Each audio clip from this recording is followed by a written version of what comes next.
여러분 안녕하십니까? 계속해서 뉴스투데이 제주입니다.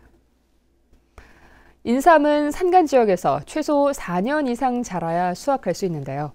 그런데 인공재배를 통해 1년이면 먹을 수 있는 작지만 강한 인삼이 있습니다. 바로 새싹 인삼인데 도시에서도 쉽게 키울 수 있어 새로운 원예 작물로 관심을 끌고 있습니다. 이소현 기자가 보도합니다. 층층이 쌓인 미니 화분마다 초록빛 잎과 줄기가 가득합니다. 뿌리부터 잎까지 먹을 수 있는 새싹 인삼입니다.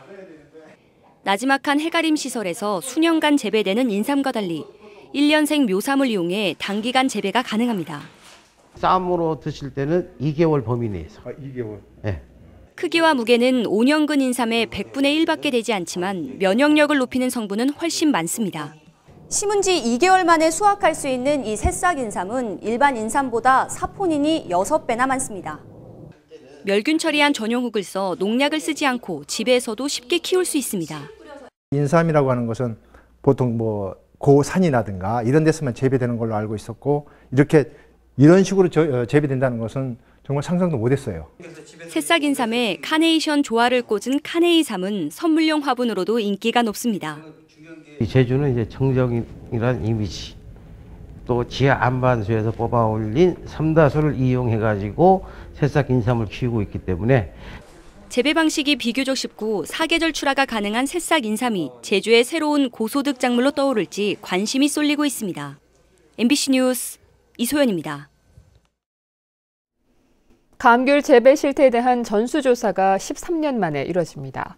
제주도는 상반기에 조사원을 채용해 연말까지 농가 기본 현황과 재배 면적, 품종, 본수 등에 대한 현장 정밀조사를 중심으로 감귤 재배 실태 전수조사를 벌입니다. 이번 전수조사는 각종 개발에 의해 감귤 통계의 신뢰도가 떨어진다는 의견에 따라 실시되는 것인데, 감귤 전수조사는 지난 1996년 필지별 전수조사와 2004년 재조사에 이어 세 번째입니다. 요즘 산과 들로 고사리 꺾으러 나서는 분들 많으시죠? 해마다 이맘때쯤이면 고사리 채취객들의 길 잃음 사고가 크게 증가하는데요. 스마트폰 위치 정보만 켜놔도 만일의 사고는 막을 수 있다고 합니다. 보도에 김찬년 기자입니다.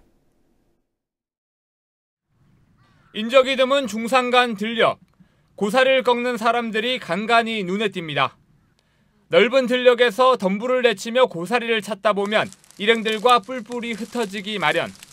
지리도 익숙치 않은 데다 잠시 방심한 틈에 방향 감각까지 상실해 길을 잃기 십상입니다. 땅 밑을 보면서 계속 고사리를 꺾으면서 이렇게 가거든요. 그러다가 이제 이렇게 일어나서 이제 이렇게 돌아봤을 때 방향이 어디가 분간이 안 돼요. 이달 들어 고사리를 꺾다가 길을 잃어 119에 접수된 구조 요청만 27건. 85%가 60살 이상 고령이었고 곶자왈이 많은 구좌와 표선 등 동부 지역이 절반 이상을 차지했습니다. 하루 평균 2건의 실종 신고가 접수되면서 소방대원들이 길게는 몇 시간씩 수색에 나서고 있습니다. 곶자왈 속에 고사리가 많기 때문에 사람들이 그쪽으로 많이 몰리고 있습니다. 곶자왈 지역으로. 그래가지고 곶자왈 지역에는 한번 들어가게 되면 숲이 우거지기 때문에 길 잃음 사고가 많이 발생하고 있습니다. 소방당국은 길 잃음 사고주의보를 발령하고 반드시 둘셋씩 짝을 지어 이동하며 위치를 알릴 수 있는 휴대전화나 호루라기를 챙겨야 한다고 강조합니다. 특히 스마트폰에 GPS를 키면 정확한 위치를 찾을 수 있다며 일행 중 1명 이상은 반드시 GPS를 켜줄 것을 당부했습니다. MBC 뉴스 김찬년입니다. 제19대 대통령 선거와 관련해 제주에서 처음으로 선거 벽보가 훼손됐습니다. 제주도 선거관리위원회는 제주시 노형동 남영마트 앞에 설치된 선거 벽보가 훼손된 사실을 확인하고 서부경찰서에 수사 협조를 요청했습니다. 선거 벽보나 현수막을 훼손하면 2년 이하의 징역 또는 400만 원 이하의 벌금형을 받게 됩니다. 선관위는 공정선거 지원단을 투입해 감시 활동을 강화하기로 했습니다.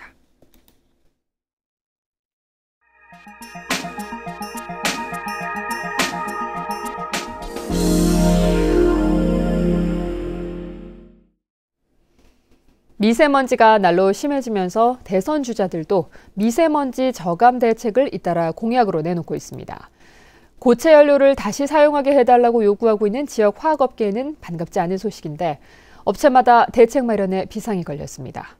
울산 MBC 서하경 기자입니다. 석유화학 공장에 멈춰선 대형 보일러 설비. 울산이 대기보존 특별지역으로 지정되면서 고체 연료인 유연탄 사용이 제한돼 사용할 수 없습니다.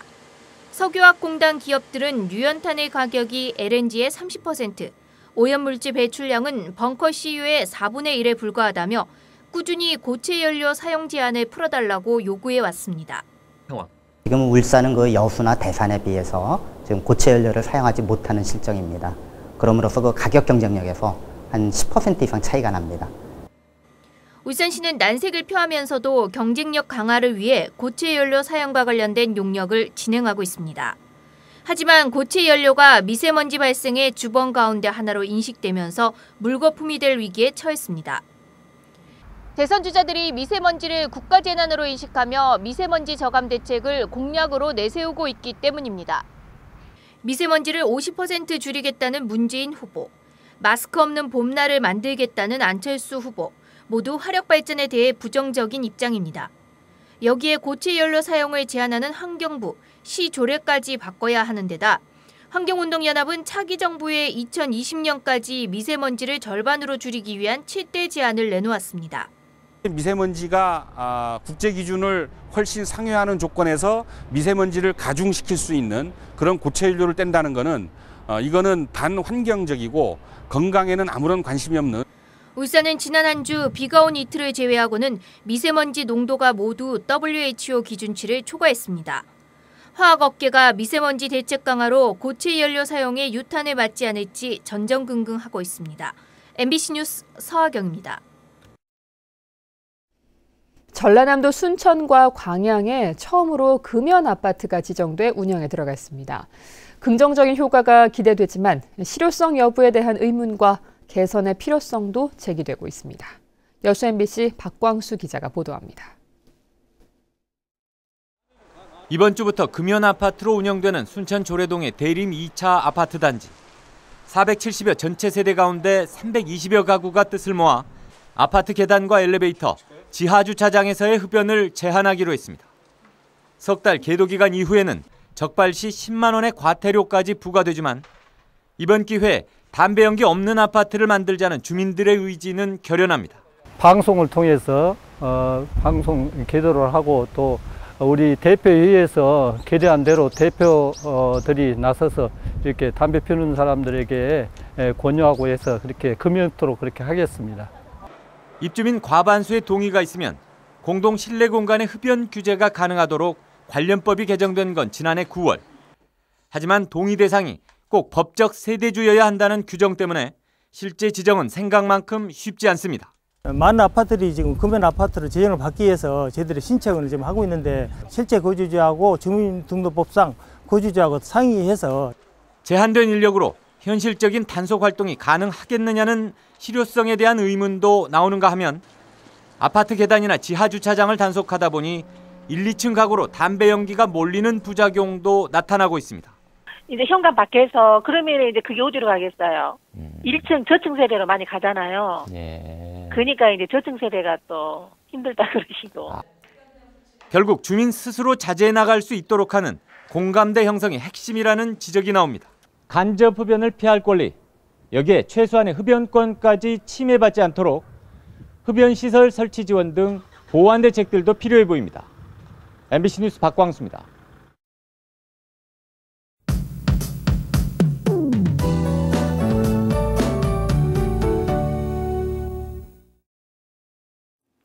네, 오늘은 맑고 따뜻한 가운데 완연한 봄 날씨를 만끽할 수 있겠습니다. 공기도 대체로 깨끗해서 바깥 활동하기 무난하겠는데요. 출근길 기온은 어제보다 3도가량 올라 있고요. 낮 최고 기온은 22도까지 오르면서 큰 일교차에만 잘 대비하시면 되겠습니다. 다음은 자세한 지역별 날씨입니다. 네, 출근길 북부 지역의 기온 14도 내외 나타내고 있고요. 낮 기온은 지금보다 5도에서 많게는 10도가량 더 오르겠습니다. 오늘 아침 서부 지역의 기온 평년보다 2도가량 높은 모습이고요. 현재 남부 지역의 기온 13도 내외, 낮 기온은 18도에서 19도가 예상됩니다. 네, 동부지역도 따뜻한 햇볕이 내리쬐면서 낮 기온은 20도까지 오르겠습니다. 이 시각 현재 산간 지역 쾌청한 날씨를 보이면서 가시거리도 시원하게 트여있는 상황이고요. 섬지역의 기온 15도 내외로 출발해서 19도 안팎까지 오르겠습니다. 물결은 남쪽 먼바다를 중심으로 약간 높게 일겠고요. 현재 대부분 공항은 맑은 하늘을 드러내고 있습니다. 네, 당분간 평년만큼 따뜻한 날씨가 이어지겠고요. 수요일에는 오전 한때 비 소식이 있습니다. 날씨였습니다. 어제 오전 10시 20분쯤 서귀포시 성산읍 온평리의 한 무밭에서 작업을 하던 러시아인 44살 A씨가 갑자기 의식을 잃고 쓰러져 인근 병원으로 옮겨졌지만 숨졌습니다. 경찰은 함께 작업을 하던 동료들을 상대로 정확한 사망 경위를 조사하고 있습니다. 도민들이 체감하는 범죄의 안전도가 낮은 것으로 나타났습니다. 경찰청이 발표한 대국민 여론조사 보고서에 따르면 제주의 범죄 안전도는 54점으로 전국 16개 광역시도 가운데 13위에 머물렀습니다. 안전하지 못하다고 느끼는 이유에 대해서는 방범 설비 부족이라는 응답이 78%로 가장 많았고 경찰의 순찰 활동 부족이 뒤를 이었습니다. 제주 지역 112 허위 신고 건수가 해마다 늘고 있습니다. 제주지방경찰청에 따르면 최근 3년 동안 제주에서 접수된 허위 신고 건수는 2014년 30건에서 2015년 45건, 지난해 68건 등 매년 증가하고 있습니다. 허위 신고 등을 할 경우에는 경범죄 처벌법에 따라 60만 원 이하의 과태료나 구류 처분을 받게 됩니다. 최근 등반객들이 늘면서 산악사고도 급증했습니다. 제주도 소방안전본부에 따르면 지난해 발생한 산악사고는 모두 101건으로 1년 동안 54% 증가했습니다. 특히 조난과 실종, 추락 등 안전사고가 2배 이상 는 것으로 집계돼 소방당국은 안전시설물을 정비하고 산악구조 훈련을 강화하기로 했습니다. 제주 지역의 통근 통학 인구 2명 중 1명은 승용차를 이용하는 것으로 나타났습니다. 통계청에 따르면 지난 2015년 기준 도내 통근 통학 인구 38만 명 가운데 승용차나 소형 승합차를 이용하는 비율은 51.5%로 전국에서 가장 높았습니다. 반면 걸어서 가는 비율은 21.4%로 인천 다음으로 낮았으며 대중교통 이용은 13.7%, 택시 0.7%, 자전거 0.6% 순입니다. 제주 해녀협회가 창립됩니다. 제주 해녀협회에는 도내 전현직 해녀 9,500여 명이 회원으로 참여해 6개 지구별 수협별로 각각 지부가 운영될 예정으로 도내 102개 어촌계 잠수회장과 여성 어촌계장으로 구성된 대의원회가 총회 기능을 담당하게 됩니다. 해녀협회 창립총회는 내일 개최되며 이번 해녀협회 창립은 유네스코 무형문화유산보호협회의 권장에 따라 추진됐습니다. 제주산 수산물이 미국과 중국 등지로 수출 활로를 찾아가고 있습니다. 제주도에 따르면 제주수산물수출협회가 미국에 100만 달러 수출 계약을 체결한 데 이어 제주 어류 양식 수협은 일본과 미국, 두바이, 싱가포르 등에 광어와 소라 등 제주산 수산물 140톤을, 서귀포 수협은 중국에 소라 48톤을 수출했습니다. 특히 미국 시장에서 제주산 수산물 수요가 지속적으로 증가해 수출이 증가할 것으로 보입니다.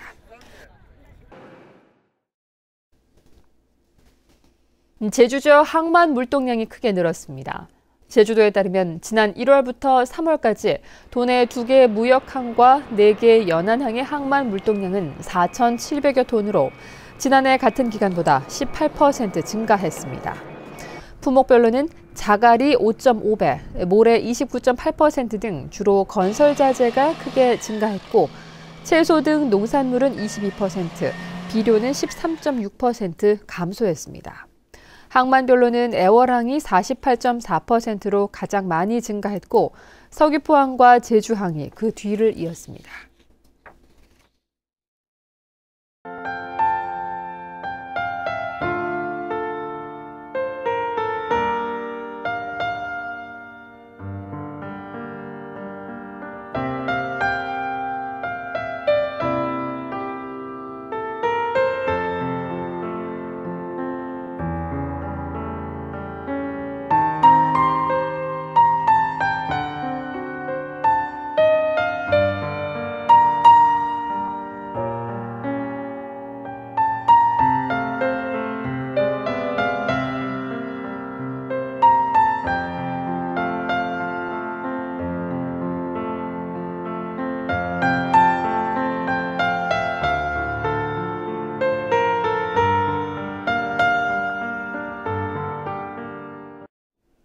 뉴스투데이 제주였습니다. 여러분 고맙습니다.